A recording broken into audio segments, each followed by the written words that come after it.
What's up, everybody? Welcome back to my channel. If you haven't already, make sure to hit that subscribe button so you don't miss out on a single video. And speaking of subscribe, can you believe we're at 20,000? Absolutely incredible. I'm so happy to have gotten here on this journey with you guys. Like, I think it's been just a year or just over a year. It's absolutely insane. But now let's jump into part one of the Teen Mom 2 reunion. As a couple of people who went to the reunion already spilt across the internet, everyone sat on one couch, whereas Jenelle and Brianna sat on another. So you can already kind of sense a little bit of tension between the two of them versus the rest of the cast. And Dr. Drew kind of spoke about where everybody was at this point in their life. And I'm pretty sure the audience laughed when Dr. Drew was like, Kail, another baby. The girls then watch a clip from Teen Mom, the UK version, and Kail talks about how she connects with one of the girls on there because Chris allegedly cheated on her throughout her entire pregnancy. And she's like, I found out because I went through his phone. And I was like, how freaking ironic is this, that she went through this guy's phone to find out that he quote unquote cheated on her.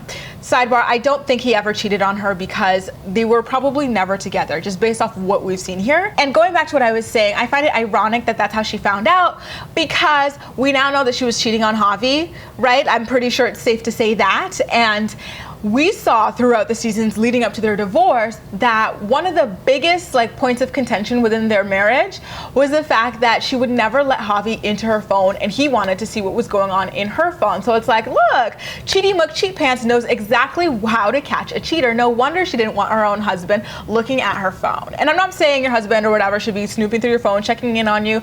I'm just saying, if you live with someone and you don't even let them know what your passcode is, I'm pretty sure there's something kind of sketchy going on there, because these days, to control Netflix, you're doing it from your phone probably, or your Roku, or Chromecasting something on YouTube. You're doing it through your phone. And all my people have my passcodes, my friends have my passcodes. It's not a big deal to me. So that's what I'm saying there. Going back to the fact that I don't think that Chris was ever really in a relationship with her. Maybe Kail was in a relationship with Chris, but not the other way around. When she was going on that publicity tour about her pregnancy, calling it a miracle child, she never really claimed that they were in a relationship. Do you remember? She was like, oh, this is a good friend. I found out I'm probably infertile despite being pregnant 11 times already. So we decided to have this baby together. She never once said that they were in a relationship. So I just don't understand, why all of a sudden she was claiming that they were. She needs to keep her story straight, because it's always changing, that's for sure. Now, as we wrap up Kail's segment, she says that Chris hasn't seen Lux in a month because he hasn't been speaking to her. Again, I feel bad for the baby, but I don't feel bad for Kail. And she also mentioned how she called her mom to announce the fact that she had another baby. And when she called, the line was disconnected, and I just, at that moment, I was like, oof, that's gotta burn. I cannot imagine having no, being an orphan except your parents are alive. Which is worse? You know what I mean? That's gotta be something, painful. And it's kind of no wonder she's so dysfunctional as an adult. Dr. Drew flat out tells Kail at this point, listen, you need to work on your picker because your man picker is clearly broken. But I don't know that I agree with that, because Kail is the common denominator in all of her relationships. And based on the fact that we've seen her abuse both Joe and Javi, and Chris has sort of posted evidence of his own abuse at her hands, I'm not so sure that it's her man picker that's broken. To me, it's more she's broken and needs the therapy that Dr. Drew says that he's always trying to push her to get. In my opinion, Kail is not a suitable partner for pretty much anybody, So I just don't agree with him placing the blame on the men that she chooses, because both of the other men, Joe and Javi, seem to be upstanding fathers. They're 100% in the baby's lives. Joe gave her money when she was going to school. Javi supported the hell out of her as well. Come on. And I don't know about Chris, so I can't comment on, that. But I do remember that Jordan guy that she was with, that really tall white guy, and she treated him like shit as well. So is her man picker really broken, or is she broken? Anyway, her final statement was that she and Javi haven't been getting along too well lately, and that she has been avoiding him at the reunion. I wonder why. I think it's because this is around the time that Javi and Brianna went public with their relationship.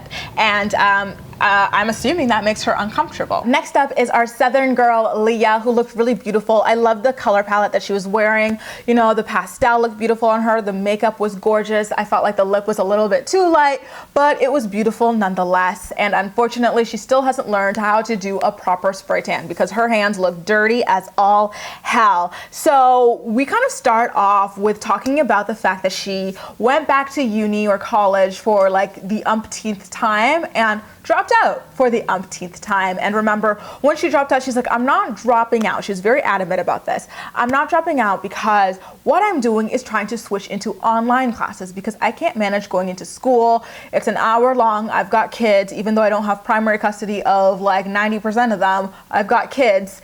And so Dr. Drew asked her, did you end up re-enrolling in online courses for your university degree? And Leah really weasels her way out of answering that. And she kind of, you know, twisted around and goes, you know what, I found out that I'm really interested in being a motivational speaker, so I'm going to study that. Except that's not really a degree. That's more like a certificate. And I don't even know that you have to study motivational speaking. You know, I think if you have a story, if you've got a good presence, if you're articulate, you'll be just fine at it. So I wouldn't really consider that an academic pursuit. Personally, her segment didn't last too long because she was highly unnotable this season. And so she talks about how that really heartbreaking scene felt for her.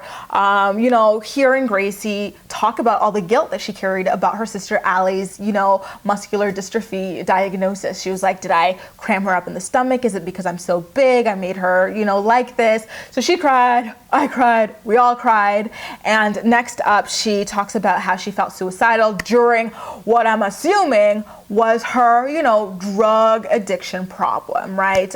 It was pretty damn obvious that she was addicted to something, except she never acknowledged that that's what the issue was. She was just like, you know, there was a time when I felt suicidal. We can all guess what that is. And it's like, well, why don't you just come out and say that you were addicted to drugs? Because to me, it's really admirable to be able to overcome something like that. And especially with her being like my raison d'etre, my reason, you know, to coming out of that was because of my kids. So why not use that as part of your motivational speaking story? Because there are so many people who need someone like that to look up to. There's so many parents struggling with addiction problems, and she absolutely can be a motivator for them.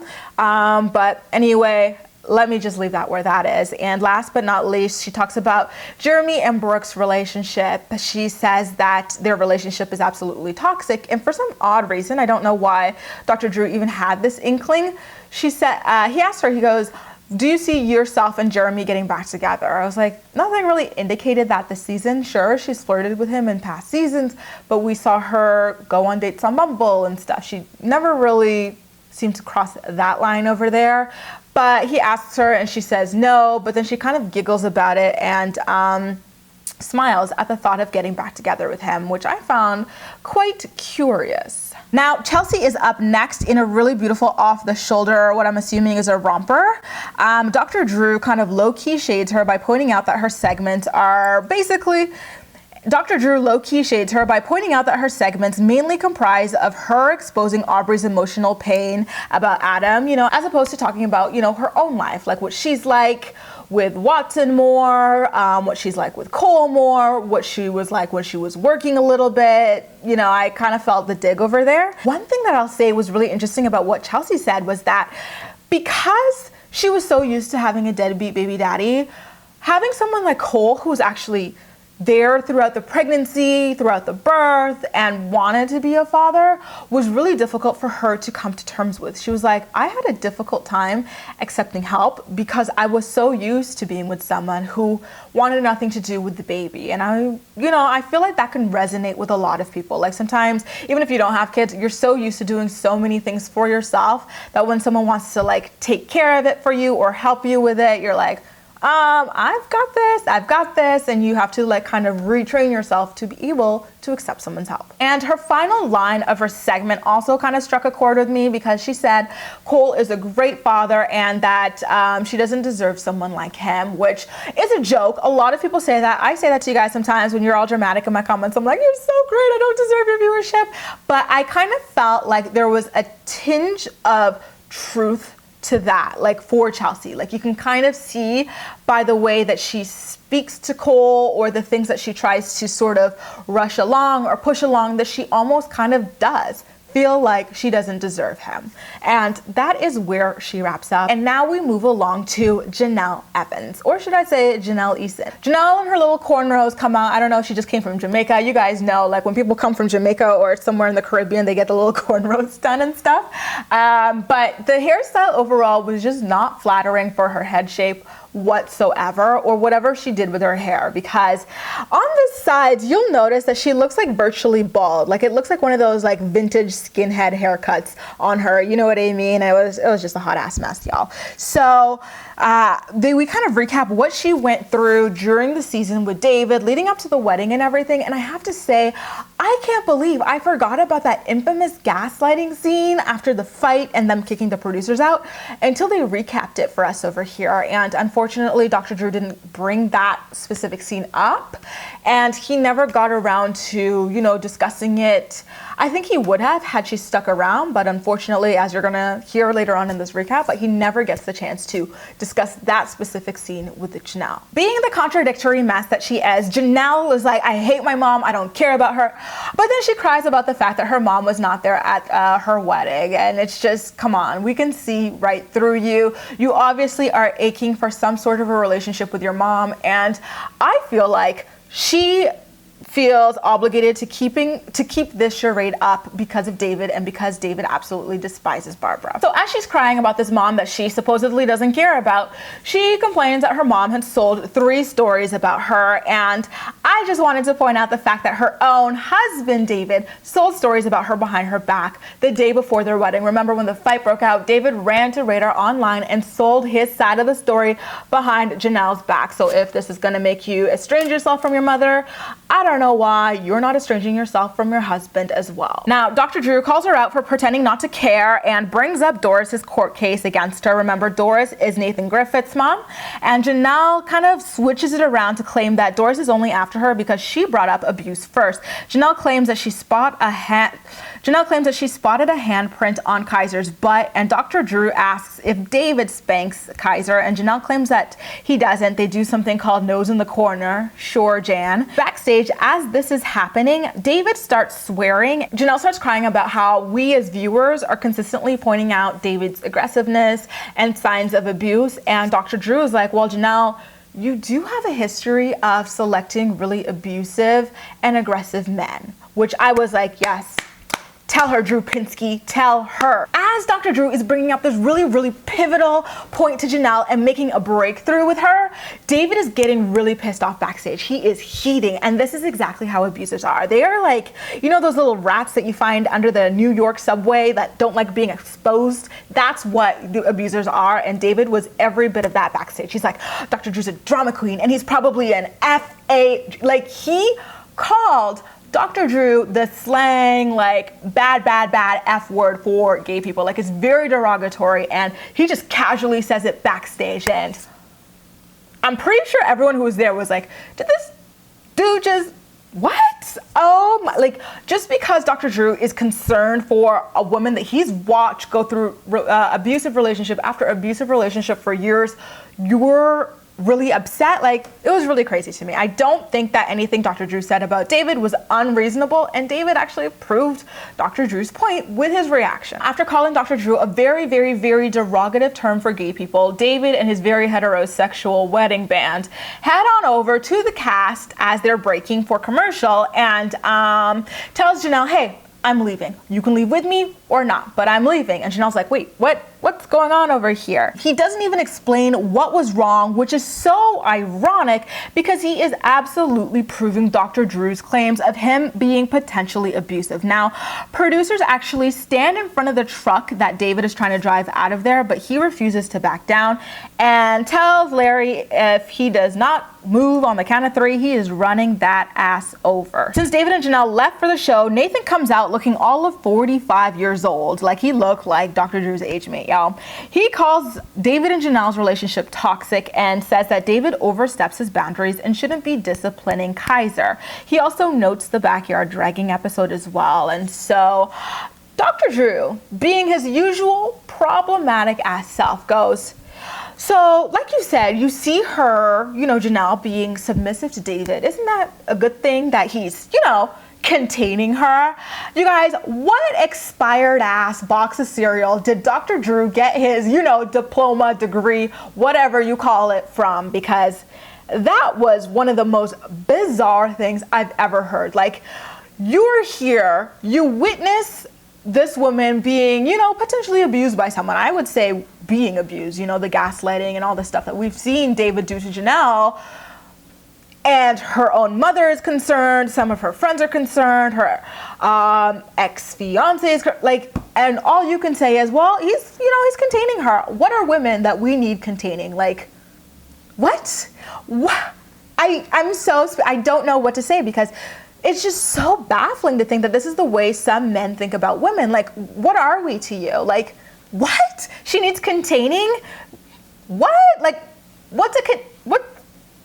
I don't know what to say. You know what I mean? Like, I put barrettes, I put hair elastics in containers so I don't leave them. Like, I don't put people in containers. I don't understand what the hell Dr. Drew was trying to say. And I really hope that he issues an apology and is a lot more sensitive about the signs of abuse, because it was just icky. In a surprise turn of events, Nathan's mother, Doris, comes out to discuss the abuse and notes that her career in youth services have taught her the signs to look out for abuse in children. She says that Kaiser has repeatedly told her that David punches him, and he's even mimicked the motion of being punched in the head.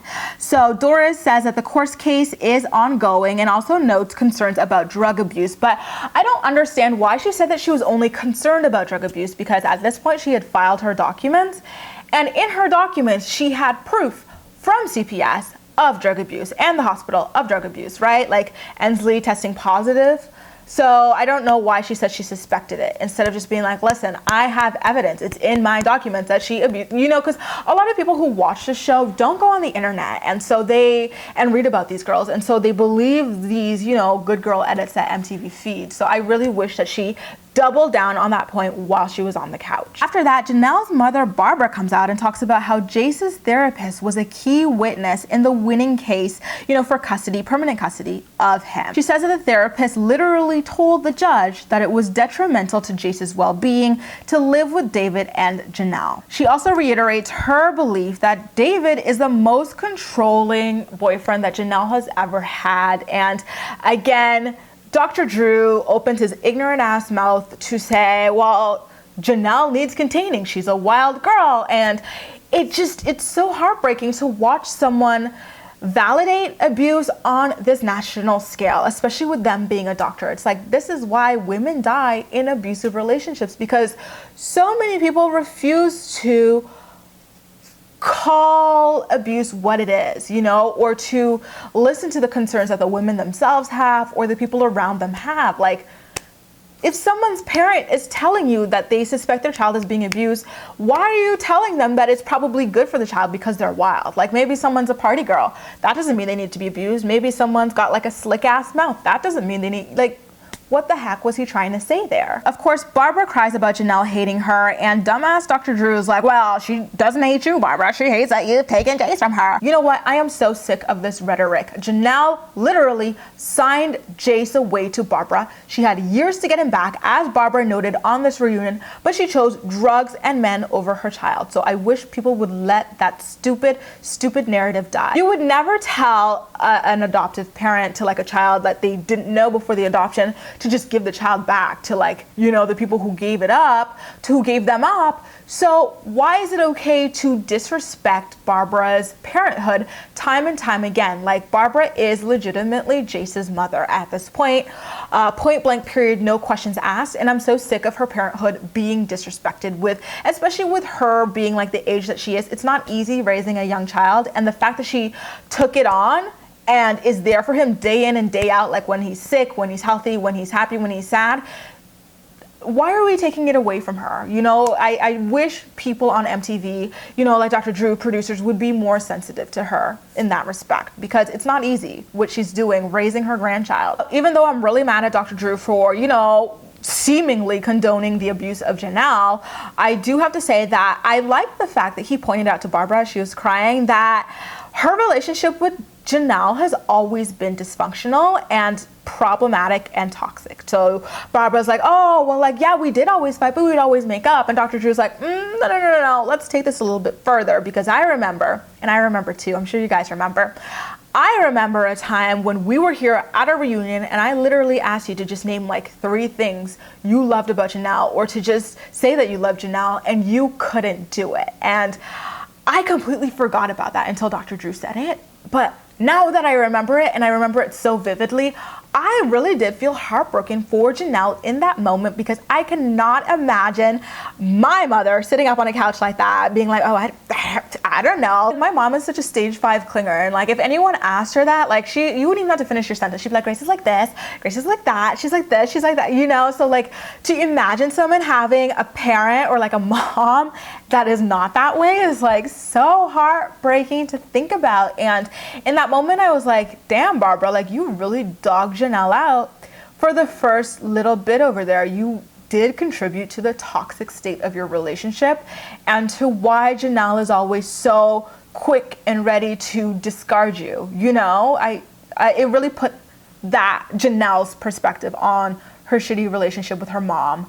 You know, for me, like I understand Janelle's hatred of Barbara a little bit more. I still think that it's mainly fueled, but I still think that a lot of it is fueled by David, but I do understand why she would always keep that wall up with Barbara. And of course, as usual, the episode officially closes out with Dr. Drew giving his usual birth control disclaimer. And at this point, I'm like, why don't you just give this up? MTV, Dr. Drew, Teen Mom, just give this up, because the actual ambassadors for birth control are the stars of the show, right? And they obviously don't know how to use it. So at what point can we stop kidding ourselves with this little disclaimer? You know what I just realized, you guys? To me, MTV and Teen Mom continuing to renew these women's contracts to promote, birth control and like fight against teen pregnancy and unexpected pregnancies and stuff. To me, it's like Adidas hiring me to wear Nike. Like, it's just so counterproductive at this point, because clearly they're all a little touched or something, because they just don't seem to understand what it is that they're preaching. Anyway, that's my 2 cents on the first part of the reunion special. What did you guys make about everything? Make sure to leave all your thoughts and opinions in the comment section down below. And as usual, we'll chat. You can also like this video, subscribe for more. Feel free to share it with your friends as well, and follow me across social media, where I absolutely love chatting with you. That's all for now. Thank you so much for watching, and I'll see you next time.